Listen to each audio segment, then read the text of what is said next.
So, hello everyone. Today we are starting a new topic for our chapter 3.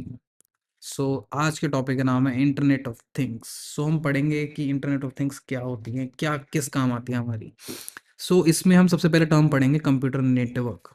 अब computer network क्या होता है, इसे हम कॉमनली यूज़ कर सकते हैं फॉर नेटवर्क ऑफ कंप्यूटर। अलग अलग कंप्यूटर्स एक दूसरे से कनेक्टेड हैं, जैसे कि नॉट जस्ट कंप्यूटर्स, लैपटॉप्स भी, डेस्कटॉप्स भी, सर्वर्स भी, या फिर portable device like tablet, smartphones या स्मार्ट वॉच, ये सारा का सारा जो भी है डिवाइसेस, ये कनेक्टेड होते हैं एक दूसरे से थ्रू वायर और वायरलेस। इन सब को हम नेटवर्क ऑफ कंप्यूटर या फिर कंप्यूटर नेटवर्क में काउंट कर सकते हैं। हम कम्युनिकेट कर सकते हैं between these devices using internet. Internet एक जरिया है, वायर्ड, अगर वायर्ड होगा तो लैन, अगर वायरलेस होगा तो वी कैन से इंटरनेट। हम एक दूसरे डिवाइस से कनेक्ट कम्युनिकेट कर सकते हैं यूजिंग इंटरनेट और लैन।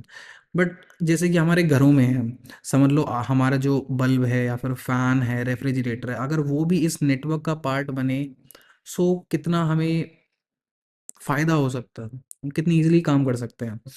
इसके एडवांटेजेस समझ सकते हैं हम कि मतलब बैठे-बैठे समझ लो हमने ये अगर सारे एक दूसरे से कम्युनिकेट कर रहे हैं, तो हमने बैठे-बैठे समझ लो फ़ोन से ही चेंज कर दिया कि बल्ब बंद कर दो, फ़ैन स्टार्ट कर दो, रेफ्रिजरेटर की क्या कहते हैं, टेम्परेचर को अप एंड डाउन कर सकते हैं हम। कितना ईज़ी होएगा अगर हम ये सब कुछ कम्युनिकेट कर सकें एक दूसरे के साथ। इंटरनेट ऑफ थिंग्स क्या है? ये नेटवर्क ऑफ डिवाइस है जिसमें स्पेशल एम्बेडेड हार्डवेयर होते हैं।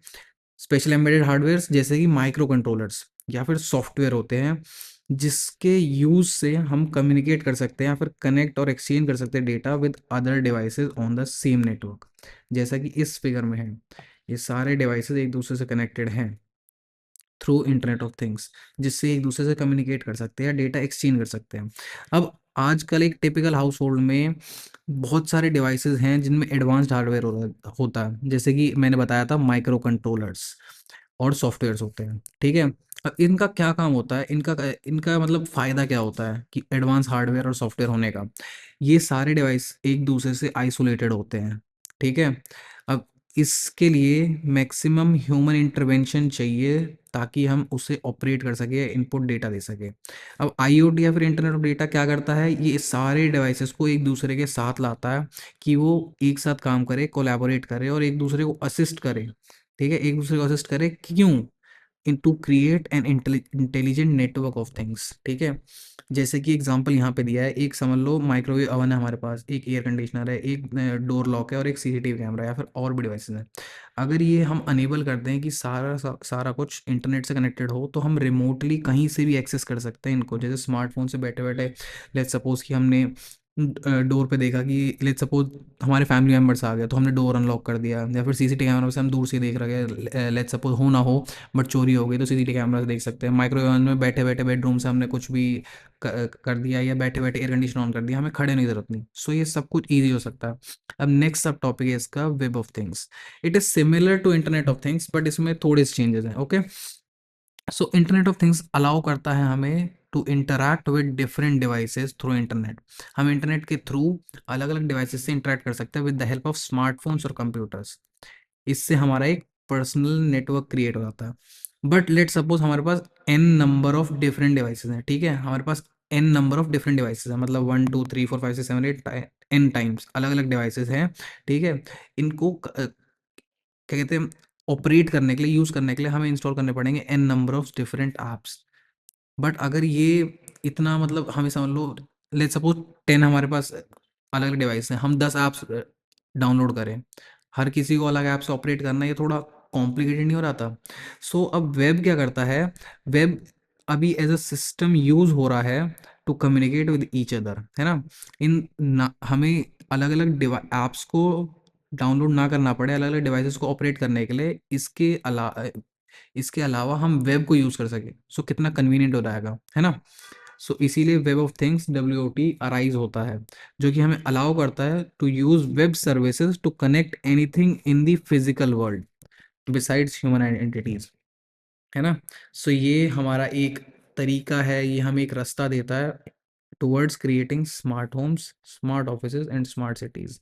नेक्स्ट आता टॉपिक सेंसर्स। सेंसर्स एक बहुत ही इंपॉर्टेंट मटेरियल है या मटेरियल नहीं, एक फिजिकल कंपोनेंट है जो कि काम करता है बहुत ही अलग अलग तरीके से। जैसे कि अगर आपने फ़ोन में समझ लो गेम खेलते हो या मूवी देख रहे हो, सो आपने कभी नोटिस किया हो कि फ़ोन को आप जैसे होल्ड करोगे समझ लो वर्टिकली हॉरिजॉन्टली, तो उसका कंटेंट मूव होता है।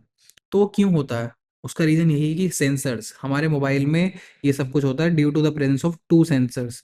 एक होता है एक्सेलेरोमीटर और एक होता है जाइरोस्कोप।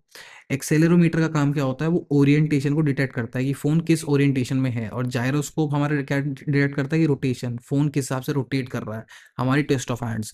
जैसे कि अगर आप पे मोटो का फ़ोन हो, अगर आप उसे शेक करोगे तो उसका फ्लैश लाइट ऑन हो जाती है, वो होता है थ्रू जाइरोस्कोप कि वो हिल रहा है अपनी लोकेशन से। सो सेंसर्स को हम कॉमनली यूज़ करते हैं किस चीज़ के लिए? इन monitoring and observing elements in the real world application. अब जो एवोल्यूशन है स्मार्ट इलेक्ट्रॉनिक सेंसर का, ये कंट्रीब्यूट कर रही है बहुत बड़े तरीके से टुवर्ड्स एवोल्यूशन ऑफ आईओटी। जैसे जैसे सेंसर्स हमारे और भी ज़्यादा अच्छे होते रहेंगे और ज़्यादा एडवांस हो पाएंगे, वैसे वैसे हम आईओटी की तरफ और ज़्यादा बढ़ सकते हैं, क्योंकि वो हमारी डिवाइसेस उतने ही स्मार्ट हो रहेंगे, है ना। सो इसीलिए ये लीड करता है towards creation of new sensor based intelligent systems, है ना। अब एक स्मार्ट सेंसर क्या होता है? स्मार्ट सेंसर एक डिवाइस होता है जो कि इनपुट लेता है फ्रॉम फिजिकल एनवायरनमेंट और built in computing resource use करता है। फिजिकल एनवायरनमेंट से इनपुट लेता है और बिल्ट इन कंप्यूटिंग रिसोर्स को यूज कर सकता है। जैसे कि रिसोर्स क्या होता है? कोई फंक्शन हो गया या कुछ और हो गया। किसके बाद? Upon detection of specific inputs, कुछ स्पेसिफिक इनपुट्स के डिटेक्ट होने के बाद यूज कर सकता है, और ये सारा का सारा जो डेटा उसे मिलता है उसको प्रोसेस करता है before passing it on. Okay, next topic हमारा स्मार्ट सिटीज। अब जैसे कि हम धीरे धीरे, नॉट धीरे धीरे, बहुत तेजी से अर्बनाइज होते जा रहे हैं हम, मतलब अर्बनाइजेशन और कैसे कहेंगे कि हम डेवलप होते जा रहे हैं जैसे जिस स्पीड से, वैसे वैसे सिटीज़ पे जो लोड है वो बढ़ता जा रहा है। और इस वजह से चैलेंजेस, अलग अलग चैलेंजेस रेज हो रहे हैं। किस टाइप के? In management of resources. Resources किस टाइप के? लैंड हो गया, वाटर हो गया, या फिर वेस्ट हो गया, या फिर एयर पोल्यूशन हो गया। एयर पोल्यूशन दिल्ली में किस टाइप का चल रहा है? हेल्थ हो गई या सैनिटेशन हो गई। सैनिटेशन तो खैर ना ही बात करें। ट्रैफिक कंजेशन हो गई बहुत ज़्यादा, पब्लिक सेफ्टी ये तो बहुत कम है, सिक्योरिटी। अब बिसाइड्स ओवरऑल सिटी इंफ्रास्ट्रक्चर, ठीक है, सिटी इंफ्रास्ट्रक्चर के अलावा जैसे कि रोड्स हो गई, रेल्स हो गई, ब्रिज होगी, इलेक्ट्रिसिटी होगी, Subway, glorified word for metro system, disaster management, sports facilities etcetera. इनके अलावा अलग अलग चैलेंजेस हैं, ठीक है। ये चैलेंजेस हैं कुछ जो कि फोर्स कर रहे हैं बहुत सारे सिटी प्लानर्स को कि वर्ल्ड को एक स्मार्ट वे में बनाया जाए, मैनेज करा जाए। क्यों? ताकि हम सिटीज को सस्टेनेबल और लिवेबल बना सके, है ना। अब आइडिया ऑफ अ स्मार्ट, जो स्मार्ट सिटी का आइडिया है वो इसमें दिया गया है, इस फोटो फोटो में या फिर इस फिगर में। ओके, जैसा कि इसमें देख सकते हैं हम। अब जो आप इस पूरी पिक्चर देख पा रहे होंगे, इसमें एक बिल्डिंग है, एक ब्रिज है जिसमें सेंसर्स हैं, एक टनल है जिसमें सेंसर्स हैं, या फिर ये इस टाइप की बिल्डिंग्स हो गई, है ना। अब इसमें हम क्या देख रहे हैं? इसमें जो स्मार्ट बिल्डिंग है, ठीक है, जो यहाँ पे है, स्मार्ट बिल्डिंग में सेंसर लगे हुए हैं जो कि अर्थक्वेक को मेजर करती है। अगर अर्थक्वेक आता है, वो वाइब्रेशंस को मेजर करती है, तो आसपास जो बिल्डिंग्स है उसको एक तरीके से अलार्म दे देती है कि या यहाँ पे अर्थक्वेक आने वाला है, कि इसको खाली कर दो। या फिर ये स्मार्ट ब्रिज हो गया, इसमें वायरलेस सेंसर्स है कि कोई भी अगर बोल्ट अगर लूज हो रहा है तो वो अपने आप क्या कहते हैं, अथॉरिटीज़ को एक मैसेज दे दे कि होने, मतलब ये सिक्योरिटी कंसर्न है या फिर इस टाइप का कुछ, ठीक है। या फिर ये स्मार्ट टनल है, जो इस टनल में भी अलग अलग सेंसर्स लगे हुए हैं वायरलेस, जो कि लीकेज या फिर कंजेशन को डिटेक्ट कर सकते हैं कि इज इट सेफ और not to use after this. Okay, अब ये सारा जो इन्फॉर्मेशन है, ये हम किसके थ्रू भेजते हैं? वायरलेस सिग्नल के through across network of sensor nodes to a centralise. अलग अलग जगह से एक सेंट्रलाइज नोड को हम भेजते हैं डेटा। ये सेंट्रलाइज नोड हो गया जिस जो कि इस डेटा के ऊपर फर्दर एनालिसिस करता है ना। अब अलग अलग जो लाइफ का जो अलग अलग पार्ट है सिटी के अंदर, लाइक ट्रांसपोर्टेशन सिस्टम या पावर प्लांट्स या वाटर सप्लाई नेटवर्क या वेस्ट मैनेजमेंट, लॉ इन्फोर्समेंट, ये सारे जो हैं, अगर ये सारे एक यूनिसन में काम करें, यूनिसन मतलब एक साथ, टू बी वन, एक साथ काम करे, सो हम इससे एफिशिएंसी जो है ऑप्टिमाइज कर सकते हैं। किस चीज़ की efficiency? Of city operations and services. अगर ये सारा एक साथ काम होने लग गया, एक यूनिसन में काम करने लग गए, तो हम बहुत अच्छा सिटी ऑपरेशन या सर्विसेज प्रोवाइड कर सकते हैं। सो या this is all for today's lecture.